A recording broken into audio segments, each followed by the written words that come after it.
On va maintenant écouter donc Martine Lacoste, Martine Lacoste est directrice de l'association Clémence Isor.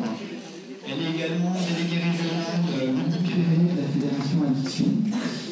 Et elle va justement nous parler de l'articulation et de coopération entre les acteurs spécialisés en addictologie et ceux de la protection de l'enfance.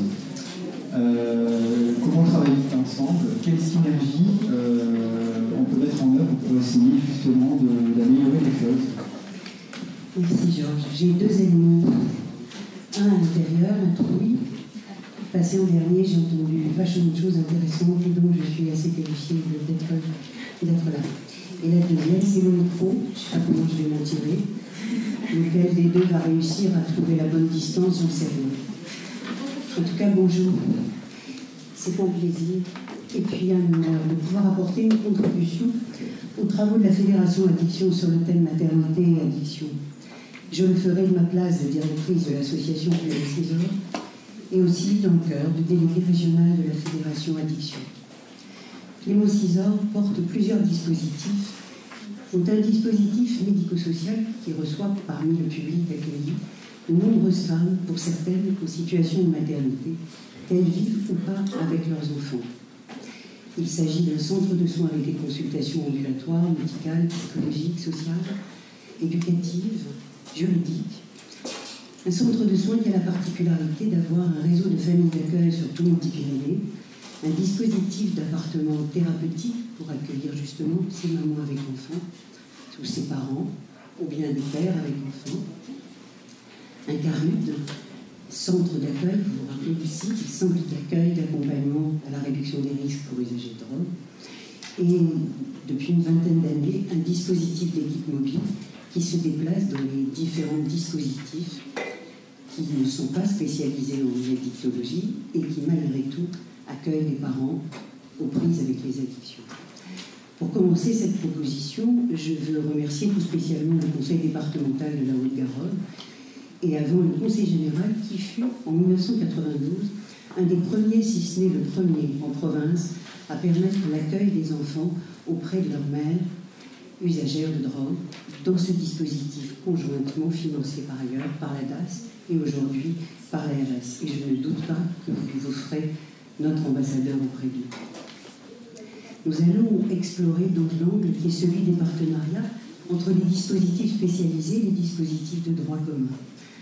Ce, à partir des éléments cliniques qui peuvent éclairer nos accueils et des propositions de soins que nous essayons de rendre le plus accessible possible. Un élément de l'actualité va nous permettre d'entrer dans le vif du sujet. Quelle surprise au dernier remaniement, le mot est heureux sur notre sujet s'il en est, le ministère des Familles a intégré celui du droit de l'enfance et des droits des femmes. Nous voilà bien rangés en famille avec les enfants. Alors, à 2 jours du 8 mars, la journée des droits des femmes, nous allons tenter de déranger cet assemblage pour le moins régressif. Tout d'abord, je développerai les points d'appui, les hypothèses de compréhension issues de la clinique qui font notre accueil et qui font que nous avons décidé de mettre un S à maternité. J'aborderai ensuite les principes d'accompagnement et enfin les questions qui peuvent mettre en lumière le partenariat, nos partenariats. Quelques hypothèses issues de la clinique. Il s'agit dans cette présentation de femmes qui ont eu, parfois retrouvent des consommations importantes de drogue ou d'alcool et souhaitent, par la demande qu'elles font au centre de soins, se départir, tenter de se départir de ces produits, peut-être de ces dépendances, et dans le même temps, devenir mère.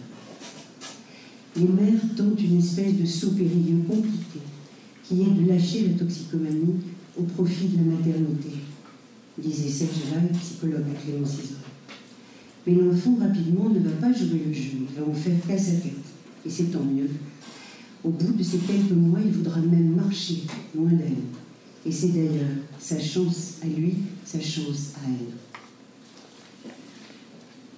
La majorité des femmes et des jeunes filles en situation d'addiction qui s'adressent à nous et à qui je fais référence ici ont eu un rapport familial majoritairement construit dans la violence et le manque affectif. Et la dépendance est venue faire solution. Vous voyez les effets de la trouille. Je bafouille.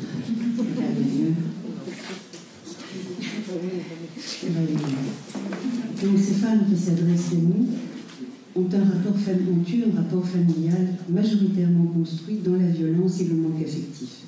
Et la dépendance est venue faire solution pour faire taire les images, les traumatismes du passé. Il s'agit d'antécédents de maltraitance, de père absent ou sa fonction, jamais incarnée, d'enfants incestés, souvent, parfois, la jeune fille violée aussi, de mères incapables d'être suffisamment bonnes, parfois en dépression elle-même. Il s'agit alors de vie chaotique où la parole est impossible, absence, attente sans mot dire, vide, le plus souvent dans des répétitions de chaos transgénérationnel. Alors la place de l'alcool et des autres substances est donc venue faire fonction de réponse, un bouchon à la pression de l'angoisse. Et c'est dans l'oubli et les modifications des états de conscience qu'elles ont trouvé la solution temporaire. Dangereuses, certes, mais elles ont trouvé des formes de plaisir possibles, tout autant qu'une automédication, un autotraitement. Déjà que c'est pas simple pour nous toutes, leurs histoires rendent encore plus complexe l'idée d'être mère, de s'accepter femme, de s'accepter tout court. S'accepter mère et femme est une conquête, marquée par ces enfants sous l'adolescence, auprès de parents, la vue qui n'ont pu remplir leurs fonctions. Elles seront renvoyées à une quête permanente d'identité. Cet impossible parent, absent, violent dans les mots, dans les gestes, une violence faite au désir de maternité, à sa structuration comme femme. Si elle témoigne de parents présents et impuissants à remplir leur rôle, elle témoigne aussi, parfois, d'un père ou d'une mère totalitaire dans la relation fusionnelle. Difficile alors de choisir un père ou un compagnon. Et souvent, la maltraitance est répétée comme mode relationnel à l'autre. La question du désir d'enfant se situe entre opportunité d'une renaissance et souvent culpabilité d'une maternité dont on se sent indigne. Le désir d'enfant est souvent nié ou tout-puissant. Il y a juste quelques jours, une jeune femme était dans notre salle d'accueil et elle semblait extrêmement triste à tel point. Je lui demande, vous attendez quelqu'un? Elle me dit non, je n'attends personne. Enfin, je suis enceinte. Mais j'ai fait un déni de grossesse et maintenant, je suis bien obligée. Je lui dis, qui vous l'a dit? Je ne sais pas. Bon, on peut réfléchir. Voilà. Qui attendez-vous? Elle est tombée enceinte comme on tombe de l'échelle dans un accident causé par un tiers. Pourtant, ce désir de grossesse, ce désir d'enfant, renvoie aussi à un désir d'enfance, de réparation de sa propre enfance. La place où elle sera tentée aussi de l'être l'enfant. Il peut venir alors en place de solutions, de petits bouchons. Se jouent parfois les risques de répétition transgénérationnelle. Elle peut se retrouver maltraitante à son insu. Souvent, il est difficile de répondre de façon responsable, tant le sentiment de culpabilité l'envahit. Mais le bébé est là. De l'objet d'une histoire au sujet en devenir, un chemin existe. Et cette maternité, malgré ce brouillard, peut advenir. Voici les principes d'accompagnement auxquels nous nous référons. Cette maternité peut advenir dans la forme qu'elle pourra trouver avec le bébé, l'enfant. Quand elle s'adresse à nous, 3 principes fondamentaux guident notre pratique. Accompagner la mère à découvrir celle qu'elle peut être, dans le temps et l'intérêt de l'enfant. Tenter de prévenir les pathologies transgénérationnelles, accompagner cette mère qui tente aussi de se vivre comme femme. Ces longues histoires douloureuses colmatées par les produits vont au moment de la grossesse et longtemps après remonter comme les résurgences d'un volcan. Être mère, c'est d'abord un retour en enfance avec de grands pluriels, avec son père, son non-père, sa mère, sa non-mère, ses grands-parents. Autant de livres enfouis ou abandonnés qui se réouvrent soudain à une page, au hasard. Hasard qui n'existe pas. Il s'agira alors d'élaborer avec cette femme une à une les questions difficiles, dans une ambivalence totale de comportement. Elle veut absolument vivre avec son fils, mais elle le fuit sans arrêt. Elle le veut serein, mais elle ne tient pas en place. Tandis qu'elle s'agite, il nous rassure en nous tendant un jouet. Il a 18 mois. Il s'adapte plutôt bien à cette maman instable. Quand elle a besoin, elle appelle le père, le donne à garder à sa maman, à une copine. Et puis elle reste bien des jours, injoignable. Elle reprend des drogues. L'équipe s'inquiète. Nous avons peur. Nous écrivons une information préoccupante. Nous ne l'envoyons pas. Nous la gardons. Nous sommes préoccupés. Je l'invite à venir me voir. Elle est seule, très agitée. Puis, peu à peu, elle sort de la culpabilité qui l'envahit. Elle arrête de se ronger les ongles, prend une cigarette, elle la détruit rageusement, et puis je l'autorise à fumer. Alors, elle se cale dans le fauteuil. Et comme dans ce tableau du XIXe siècle d'Amélie Boris-Sorel, bleu, c'est la femme qui fume, comme une indépendance, une affirmation.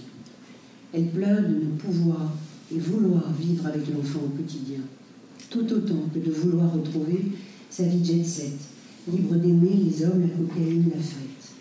Son désir de femme, sa quête, que je me saurais nommer, ne lui permet pas de répondre aux besoins de l'enfant. Elle le sait. Je lui fais une proposition. Je suis préoccupée par l'instabilité que vit l'enfant et les risques potentiels de cette situation. Je ne suis pas d'accord pour qu'il vive au rythme de vos fêtes. Que pensez-vous de l'idée que vous réfléchissiez avec l'équipe à ce qui est possible, vous aider à trouver votre manière à vous d'être maman, de protéger votre enfant et d'être femme. Face à cette discontinuité, peut-être le chemin s'ouvrira-t-il vers un recueil temporel, je ne sais. En tout cas, pour nous, les situations où il s'est agi de placement, de recueil, ça n'est ni impensable, ni envisageable. Après Paolo Antonelli, pour expliquer comment nous concevons un accompagnement attentif et bienveillant auprès de ces jeunes mères, leur enfant, j'emprunterai l'image biblique du jugement de Salomon. Vous vous rappelez, ce sont deux femmes, chacune d'elles a un enfant. Un des deux enfants meurt. Les deux pensent qu'elles en sont la mère. Le roi propose de trancher l'enfant. L'une accepte. L'autre préfère abandonner l'enfant à l'autre mère pour qu'il vive. Salomon la reconnaît alors comme la vraie mère. S'il y a placement, c'est très difficile, voire douloureux pour la mère, pour l'enfant, pour les équipes aussi. Dans la durée et la proximité, nous avons dans ces situations accompagné ces femmes à trouver quand même, quand elles peuvent, le chemin possible de garder un lien avec l'enfant. Alors, particulièrement dans ces situations, nous avons heureusement pu construire de fructueux partenariats pour les accompagner, pour nous accompagner. Et pour les mettre comme titre, j'ai mis comme titre le partenariat dans tous ses états. Tout d'abord, nous sommes, et ça a été dit bien des fois aujourd'hui, en but à des représentations. Les représentations négatives envers ces mères sont légion. Elles les clouent au pilori de la prédiction qu'il s'agisse de repérage précoce, de prévention, de soins ou d'intégration sociale. C'est chronique d'une catastrophe annoncée. À l'inverse, les représentations positives comme a priori, et donc tout aussi enfermantes, la grossesse comme la rédemption qui va soigner la mère, guérir l'enfant. Elle est donc très entourée, mais convoquée à réussir, au risque d'être rejetée si ça ne marchait pas. Nous le savons, les représentations viennent comme obstacle à toute chance d'élaborer une relation. En effet, pour nous professionnels, les représentations, l'interprétation, le diagnostic, hors pathologie bien sûr, et encore parfois, voire le pronostic, fonctionne comme un bouche-trou. Il répond à notre manque de savoir, de mots, de pensée. Il clôt le débat. C'est une toxicomane. Il répond à l'appel au secours de notre angoisse. C'est tout. Alors, une démarche concertée permet un frein aux archaïsmes pour tenter que nous ouvrions une question. À ceci près d'accepter la discorde. La discorde qui doit naître comme dynamique porteuse de projets. Chacun, effectivement, peut de sa place soutenir ses objectifs et cela doit pouvoir devenir un soulagement mutuel. Ces représentations valent aussi pour la mère, pour qui la PMI, l'aide sociale à l'enfance, le juge des enfants, voire les centres de soins, sont autant de grosses machines qui vont briser leurs légitimes rêves. À nous de les aider à déconstruire ces représentations pour accepter soutien et protection, à sortir du jugement qu'elles se portent et qu'elles projettent sur l'autre. Parfois ça rate, mais dans la plupart des cas ça marche. Alors il s'agit de faire équipe. Il s'agit donc de faire équipe au-delà des frontières de nos missions. Il est tout à fait déterminant, et c'est notre responsabilité, d'arriver à créer des sortes de microcosmes, de mini-équipes, où les professionnels qui se retrouvent autour d'une situation se respectent, s'aiment bien, et c'est tout à fait rassurant pour une personnalité fragile, même pas fragile du tout. Et pour celle-ci, dont l'enfance est parfois marquée par un monde schizoïde, de se sentir entourée par un pôle structurant et constituant. C'est un lien où peut circuler l'angoisse qui aide à supporter, à penser ce qu'ils voient, ce qu'ils craignent. Il ne s'agit pas de rester seul avec la totalité de la situation. Si l'obstétricien, le médecin de PMI, la puéricultrice, la sage-femme, l'assistante de service social nous dit que l'enfant va bien, c'est tout un pan de notre inquiétude qui décroît. De la même manière, je pense que savoir que nous accompagnons la maman, la mère et l'enfant est une sécurité pour bien des professionnels. S'ils nous disent que l'enfant ne va pas bien, c'est plus triste, certes, mais tout aussi important pour orienter notre travail avec la maman, sachant qu'il se préoccupe et qu'il veille sur l'enfant. La constitution temporaire d'une micro-équipe est un risque tout à fait positif à prendre, celui de faire exister un tiers dont nous reconnaissons la légitimité et la compétence. Ainsi, nous saluons à ce point le DAPSA à Paris et je pense aussi le travail que fait Corinne Chanal à Montpellier, et va tout à fait dans le même sens, qui sont des dispositifs d'appui aux professionnels, qui pourraient être précieux dans notre vie aussi. Et je terminerai par deux questions éthiques, celle des risques et celle du secret professionnel. La question des risques. Puis advient la question des risques à prendre. Vivre est un risque, aimer est un risque, avoir un enfant est un risque, l'addiction est un comportement à risque. Alors, accompagner une situation de maman en prise avec les addictions comporte pour les équipes des prises de risque. Ne pas voir ou tout vouloir voir, surévaluer les capacités et son contraire, trop attendre, pas assez, tout dire, ne rien dire. Il faut donc donner du sens et du contenu à l'étayage de l'environnement et poser des mots aux risques que nous laissons prendre, tout en veillant en permanence aux besoins de l'enfant. Une équipe de soins qui ne prendrait pas de risque en accompagnant ces femmes en grande difficulté, et cela au seul motif de sa protection, de sa propre protection, ne peut en aucun cas constituer un espace soignant.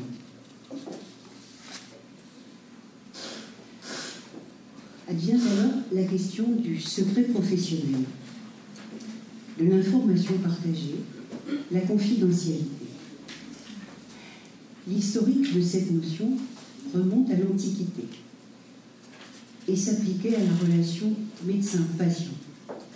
Elle s'étend ensuite à d'autres domaines, toujours dans le souci de garantir la confiance entre la personne en place de soignant ou en place d'aidé et la personne qui sollicite une aide. Sa transgression est passible d'1 an d'emprisonnement et de 15 000 € d'amende. Les personnes soumises au secret sont expressément définies dans le champ par profession, les médecins, les paramédicaux, les assistants de services sociaux, pour les agents de la fonction publique aussi, ou bien par mission, aide sociale à l'enfance, PMI, service de santé. Mais en pratique, le secret est une notion assez large, et tous les professionnels de ces champs sont en fait soumis à ces règles, sauf dans les cas de danger pour un mineur, ou risquant de l'être, et dans la situation d'assistance à personne en danger.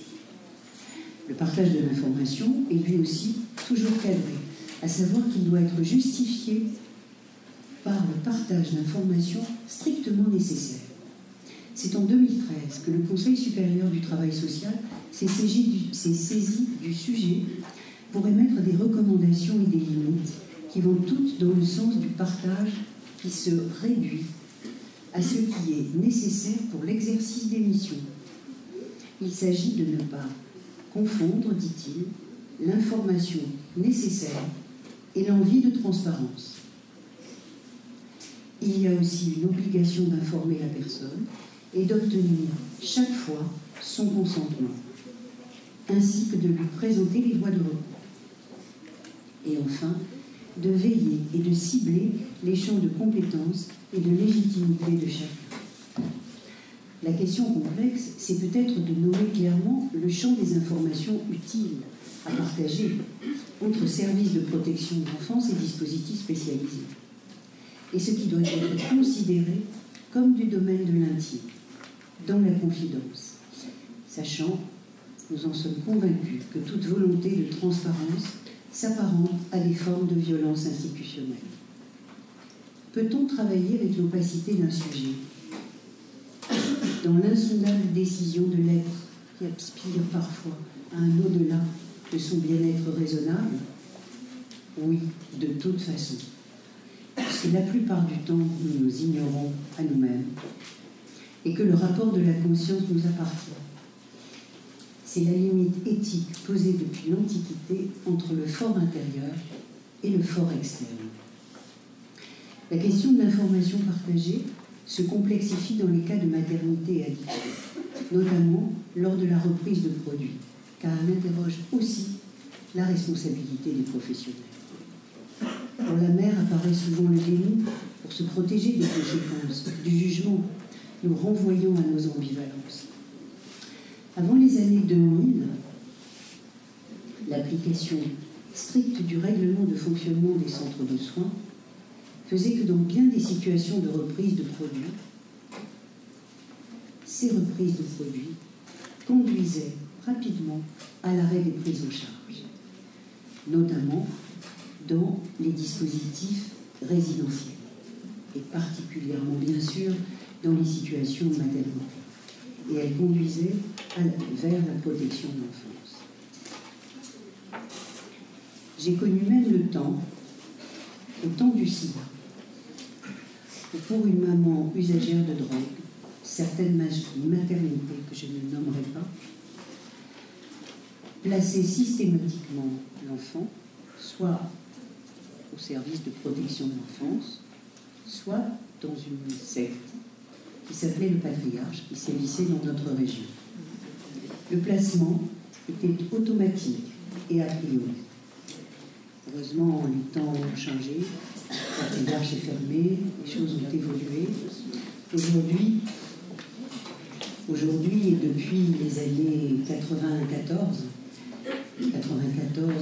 on va dire, depuis l'intégration de la réduction des risques dans la loi de santé et comme philosophie de l'accompagnement, la question de la reprise de produits est considérée comme partie intégrante des accompagnements, puisque de toute façon, elles font partie du parcours de vie des personnes. C'est donc le moment de travailler ensemble. C'est donc le moment de penser avec elles la prévention des reconsommations et de penser comment elle peut accepter l'idée de demander une protection pour son enfant dans ces moments-là. Évidemment, cette situation peut nécessiter une totale confidence, ce qui vient croiser la question des intérêts de l'enfant. Alors j'ai une image par rapport à ce moment. Beaucoup connaissent ici le lieu du partage des eaux du canal du Midi vers Villefranche de Lauragais. C'est ce moment où en tourbillon, les eaux se mêlent dans une certaine confusion avant de retrouver le calme et le sens de leur trajectoire, afin de se diriger ensuite, et pour finir la métaphore, l'une vers la Méditerranée et l'autre vers l'océan. En fait, un peu comme chacun de nous, après ce tourbillon de la discorde, si nous l'acceptons comme progrès, chacun peut retourner vers ses missions. Ainsi, la nécessaire confidentialité et la protection de l'enfant sont une exigence éthique conjointe de tous les instants pour nous tous.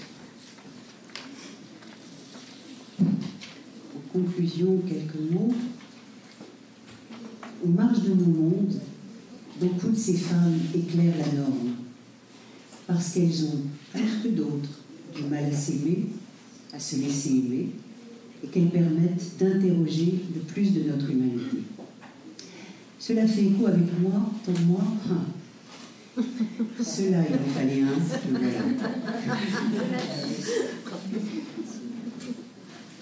Cela fait écho pour moi avec le livre d'Elisabeth Badinter, L'amour en plus. Elle postule que l'instinct maternel n'existe pas, ne va pas de soi, et qu'il n'y a pas d'harmonie préalable entre l'amour maternel et les besoins de l'enfant. Et si donc, l'amour de la mère n'est pas assuré, cela interpelle la place du père, de la famille, et plus largement encore les étayages possibles ou pas dans le contexte social. Alors cette hypothèse nous invite à continuer ensemble, patiemment, à soutenir ces femmes, a fortiori ces mères douloureuses, à les accompagner pour trouver un chemin de parole pour elles-mêmes et avec l'enfant en devenir. Merci.